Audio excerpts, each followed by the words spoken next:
Hi everyone, my name is Juan Lopez Vinielles. I'm a predoctoral researcher at the Department of Natural Hazards of the Geological Survey of Spain. And I will now give a short presentation on the results obtained through an enquiry-based study carried out to identify the strengths and weaknesses in the heterogeneous legislations across Europe that regulate the integration of landslide hazard into urban planning. These results presented, the results presented were extracted from the work carried out by the Earth Observation and Geohazards expert group, the EOEG from Geological Surveys, to evaluate the real impact of landslides in Europe. This work, which was published in Landscape and Urban Planning, here is the reference, highlights the need for a common legislative framework to support the integration of landslides into national legislations.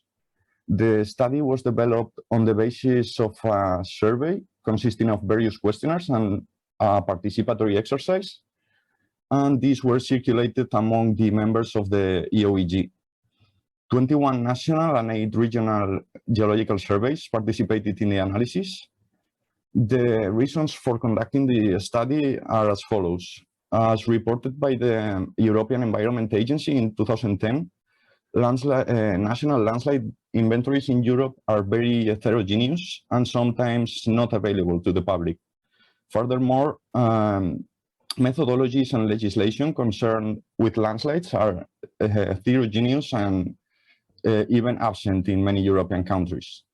In addition, common guidelines for reducing vulnerability to landslide hazard and risk are absent in Europe. In short, no specific policy on landslides has been implemented at a European Union level to date.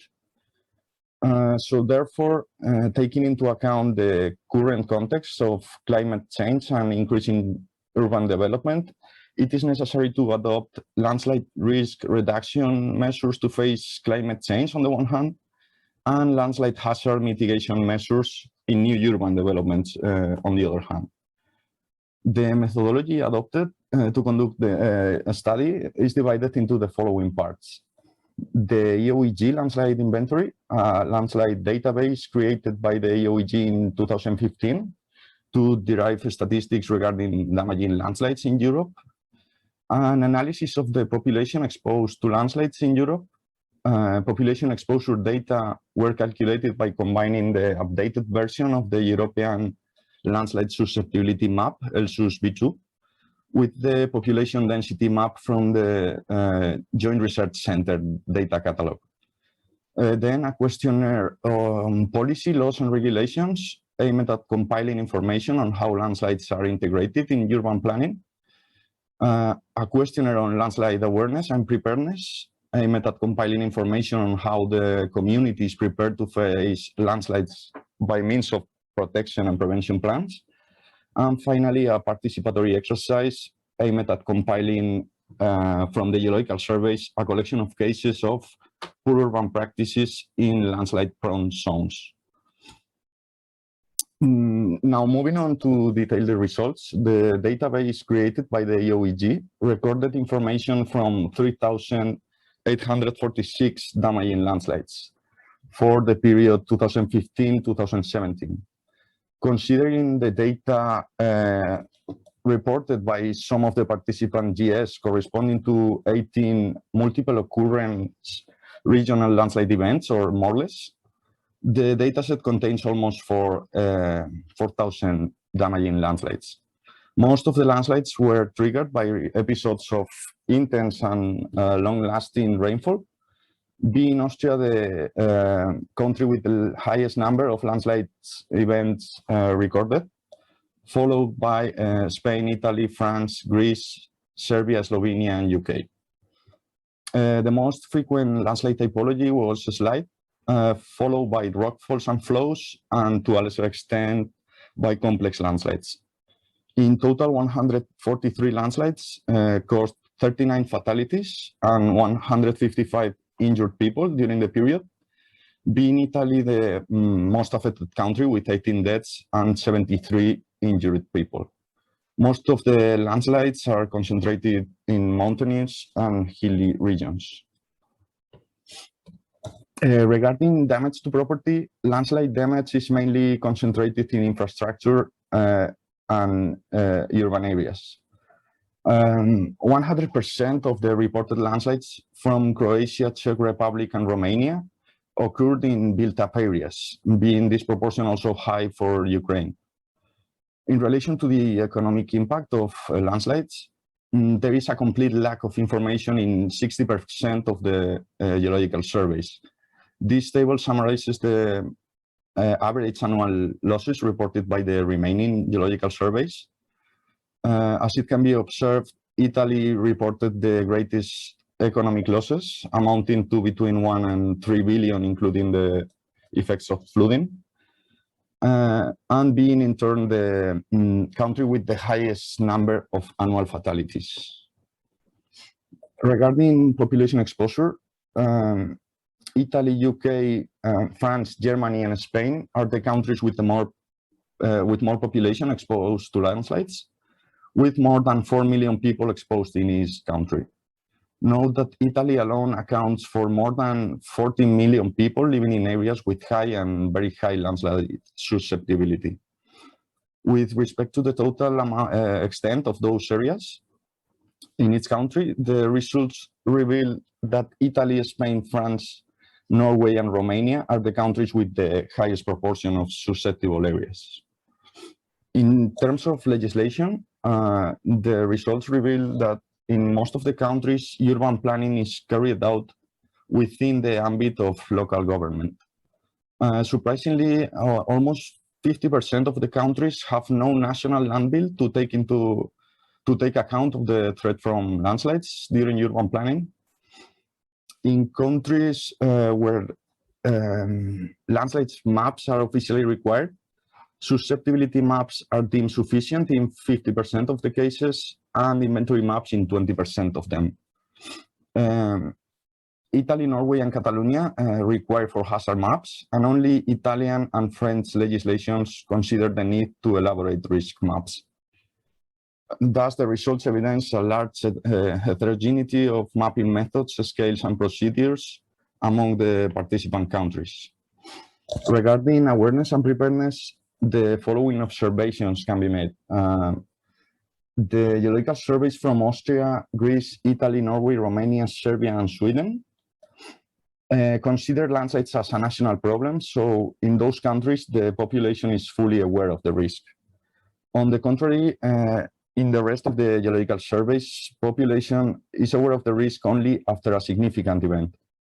As shown in the figure, regarding preparedness, Austria, France, Italy, Norway, Poland, Slovakia, and Sweden have a continuous national plan contemplating measures of protection, prevention, and mitigation, whereas the rest of the countries only take actions after a significant event.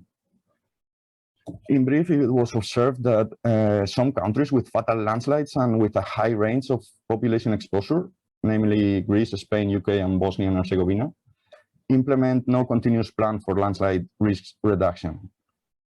In addition, it was noted that technical information on landslide is frequently unknown by urban managers and by society. Outreach programs to strengthen landslide awareness were found to be present only in half of the participant geological surveys. To conclude with the results sections,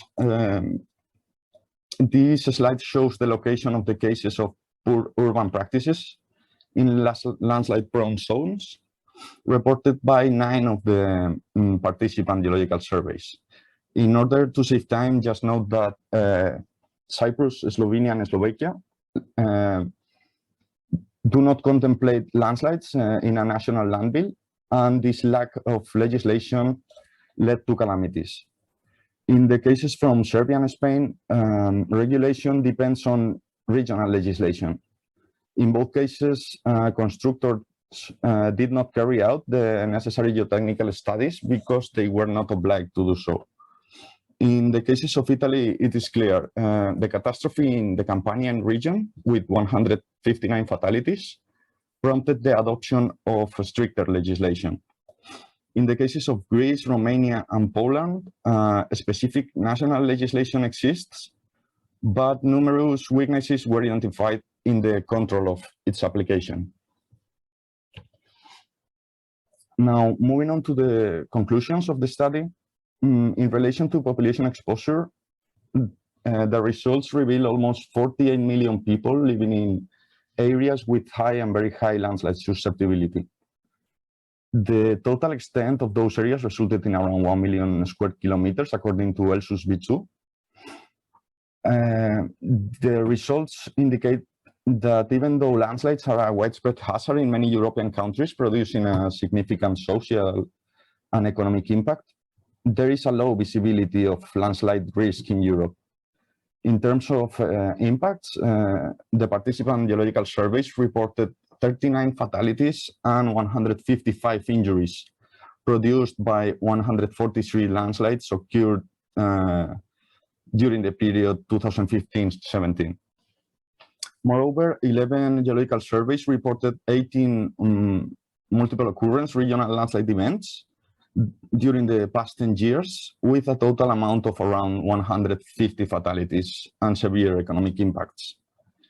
In addition, it was observed that there was a lack of information in many of the participant geological surveys, in around 60% of them, to quantify the real impact. On the other hand, landslide mapping was found to be systematic only in some geological surveys. The rest of the geological surveys only record damaging landslides or only provide maps for certain areas. Overall, it was found that it was necessary to implement national landslide databases in most European countries, preferably with the amendment of the Directive from 14 March 2007, which defines an infrastructure for spatial information in the European community, the so-called Inspired initiative. On the legislative level, it was concluded that half of the participant countries have no legal measures in a national land bill to stipulate the contemplation of landslides in urban planning. In the remaining countries, there is a wide range of national and regional laws regulating this, but with a large heterogeneity of governance. In this sense, the legal measures taken for defining and mapping landslide hazard into the licensing process were found to differ considerably from one country to another. Furthermore, there is a large diversity of mapping methods, scales, and procedures, and a great confusion of concepts regarding susceptibility, vulnerability, hazard, and risk. In this regard, a relevant deficiency detected is related to the lack of hazard and risk maps at a sufficiently detailed resolution in the legal procedure, meaning scales between 5,000 and 1,000. In general terms, and taking into account that no specific European Union policy on landslides has been implemented to date, this study reveals that it is necessary to further improve legislative standards for landslides at the European level, suggesting the introduction of a European landslide directive, which could be based on a framework similar to the one developed for floods through the Flood Directive. Note that the Flood Directive played a positive role in the standardization of flood assessment and management. In relation to landslide awareness and preparedness, the results reveal that policymakers underestimate the potential effects of landslides, and that residents and public managers in landslide-prone areas are aware of the risk only after a significant event. On the other hand, in most of the participant countries, prevention and mitigation measures against landslides are only taken after a significant event. In these subjects, the following recommendations can be made on the basis of the study. It is necessary to carry out major efforts on dissemination by the scientific community, educational institutions, etc.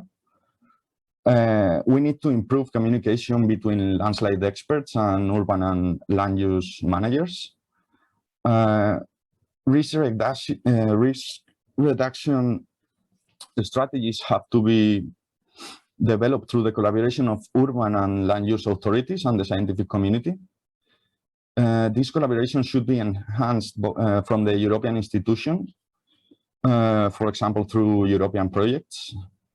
And Europe needs to enact specific lines of research in the field of urban and land use planning within the next research and innovation program, the so-called Horizon Europe. So this is it.